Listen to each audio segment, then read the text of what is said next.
اچھا جو یہ اعتزاز صاحب ابھی پارٹی کے جو چیئرمین ہیں پی ٹی آئی کے بیرسٹر گوہر صاحب ایک بڑے نفیس سے شخص ہیں, سب ان کی تعریف بھی کرتے ہیں, تو کیا بہت زیادہ ہی نفیس ہیں یہ معاملہ ہے؟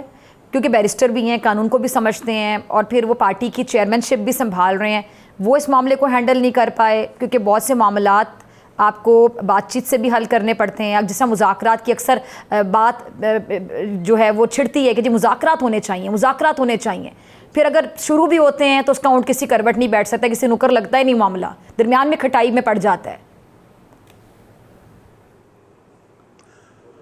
دیکھیں گوہر خان جو ہے بیرسٹر گوہر, اس کے بارے میں بڑی اچھی طرح واقف ہوں. 20 سال اس نے, بلکہ کچھ تقریباً 22 سال اس نے میرے آفس اور فرم میں کام کیا ہے. ٹھیک, اعتزاز حسن اینڈ ایسوسیٹس کے. ٹھیک ہے. وہ اب آخری وقت میں تو یہ اس حال میں تو he was the senior partner in our Islamabad office. Okay. اور بہت نفیس شخص ہے, بہت نفیس شخص ہے. جی. اب اگر نفیس شخص چل رہا ہے, ساتھ چل رہا ہے, ساتھ دے رہا ہے خان کا, اور وہ ہے نفیس, اس کو آپ کہیں گے منہ سے گالی نکال, نہیں گالی نکال سکے گا, اس کا مزاج ہی نہیں ہے. اب اگر وہ چل رہا ہے اور نفیس ہے, وہ جا کے کسی سپاہی کی گردن کو پہ نہیں لپکتا, وہ کوئی ہاؤ ہو نہیں کرتا, بات کرتا ہے, سلجھی ہوئی بات کرتا ہے, تو اس کی کیا ڈسکوالیفیکیشن ہے؟ یہ ڈسکوالیفیکیشن ہو گئی. آئی تھنک بیکاز میں آپ کو بتا رہا ہوں 22 سال میرے ساتھ اس نے کام کیا ہے, اور 22 سال سے میں اس کو جانتا ہوں. ٹھیک ہے. وہ یہ جو اپنی نفاست ہے, شائستگی ہے, اس کو نہیں چھوڑے گا. لیکن آپ کے ساتھ وہ ہر ڈنڈا کھانے اور ہر موقع پہ موجود ہے, جاتا ہے.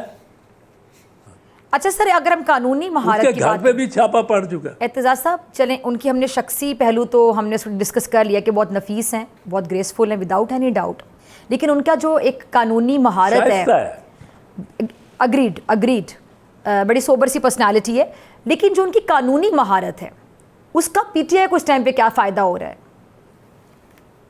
دیکھو میں آپ کو بتاؤں, قانونی مہارت تو یہاں رہ ہی نہیں گئی نا, رول گئی ہے. قانونی مہارت ہے کہ میں جاؤں تو ان ججز کے سامنے پیش ہوں, انہوں نے اڑا کے رکھ دینا ہے. مطلب یعنی بڑے سے بڑا وکیل بھی یہاں پہ کارآمد ثابت نہیں ہو سکتا, بڑے سے بڑا وکیل بھی کارآمد ثابت نہیں ہو سکتا اس ٹائم پہ. نہیں, کوئی نہیں کارآمد. یہ فیصلہ پہلے سے کیا ہوا ہے. جج نے بینچ پہ بیٹھنا, میں آپ کو ان کو دکھا دیتا ہوں, ان کے تو ماتھے پہ موریں لگ گئی ہیں کہ یہ اس طرف کا, یہ اس طرف کا. کون کارنیلیس کی جو آئیڈینٹی اور اس کی ایک انڈیپینڈنس تھی, کون سا جج کارنیلیس کی دکھائے ہوئے راستے پہ چل رہا ہے, یہ تو اب صاف ظاہر آتا ہے. اور اب وہ جو کارنیلین ججز ہیں وہ 7-8 رہ گئے. اچھا, ہائی کورٹس میں کچھ ہیں, ہائی کورٹ اسلام آباد ہائی کورٹ میں 4-5 ہیں. مجھے اعتزاز صاحب ایک معاملہ یاد آیا. جی, آپ اپنی بات مکمل کریں. ہائی کورٹ میں آپ نے کہا 4-5 ہیں, اور لیکن کیس تو ان کے روبرو چیف جسٹس نے لگانا ہے نا. چیف جسٹس کے ساتھ مطمئن ہے یہ حکومت, بہت مطمئن ہے.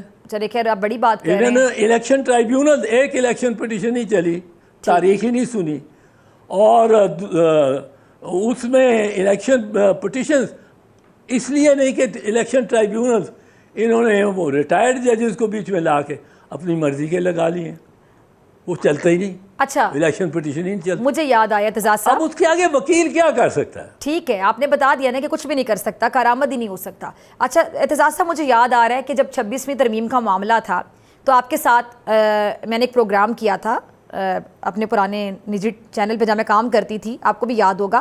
آپ نے میرے پروگرام میں ایک بڑا دعویٰ کیا تھا اور بڑے کانفیڈنس کے ساتھ آپ نے کہا تھا کہ اس ترمیم پر ڈاکٹر فضا بہت سے وکلاء باہر نکلیں گے, اور یہ جو وکلاء ہیں یہ چھوٹی موٹی تحریک نہیں چلائیں گے. 26ویں آئینی ترمیم پر آپ کے کامنٹس تھے, یہ چھوٹی موٹی تحریک نہیں ہوگی, یہ وہ تحریک ہوگی جو اڈیالہ کا دروازہ تک کھلوا دے گی.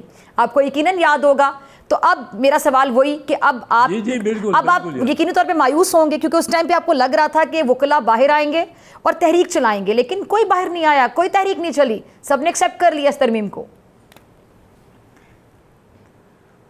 اس میں دو ایک تو وکلاء کی بھی جو قیادت ہے اس کا بھی اس میں وہ لاپرواہ رہی ہے اس بہت بڑے ایشو، اور اب ایشو اتنا بڑھ گیا کہ انہوں نے سپریم کورٹ کے ججز ہی ڈبل کر دیے.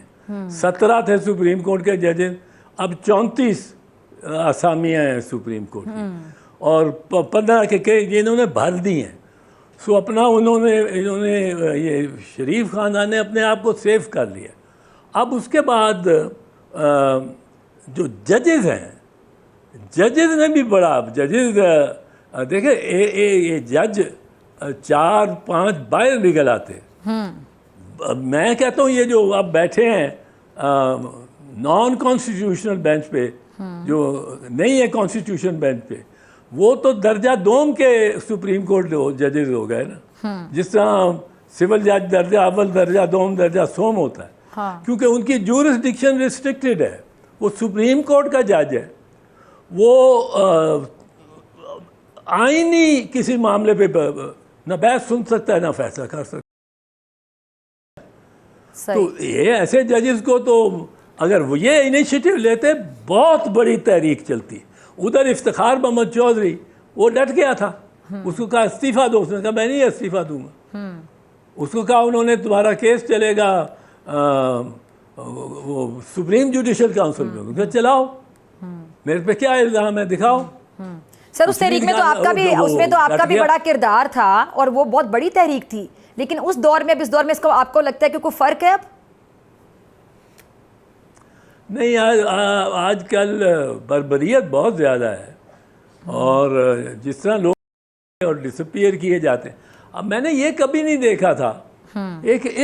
ایک پالیسی اور ایک حکمت عملی کے تحت یہ ہوا کہ بندہ ہے ایک پارٹی کا، وہ اس میں بڑا پرومیننٹ بھی ہے، وہ تقریریں بھی کر رہا ہے، اپنے قائد سے وفاداری کا بھی اظہار کر رہا ہے.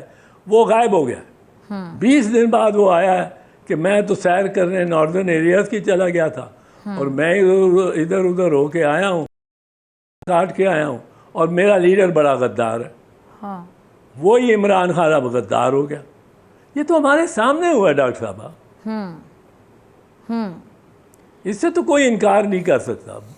20 ایسے بندے، ان کو کیا دکھایا گیا، کیا سنایا گیا، کیا بتایا گیا، یہ ہم اب اس پہ اپنے اندازے ہی لگا سکتے ہیں. پر اس میں تو کوئی شک نہیں کہ بڑی بربریت ہوئی. ٹھیک ہے، بربریت، ٹھیک ہے جی. چلے، بربریت سے مجھے یاد آ گیا، اس سے ملتا جلتا لفظ بریت، کہ حکومت کہہ رہی ہے کہ جو مٹھائیاں بانٹی جا رہی ہیں پی ٹی آئی کی جانب سے، جو ضمانت ہوئی، ضمانت میں اور بریت میں یعنی رہا ہونے میں بڑا فرق ہوتا ہے.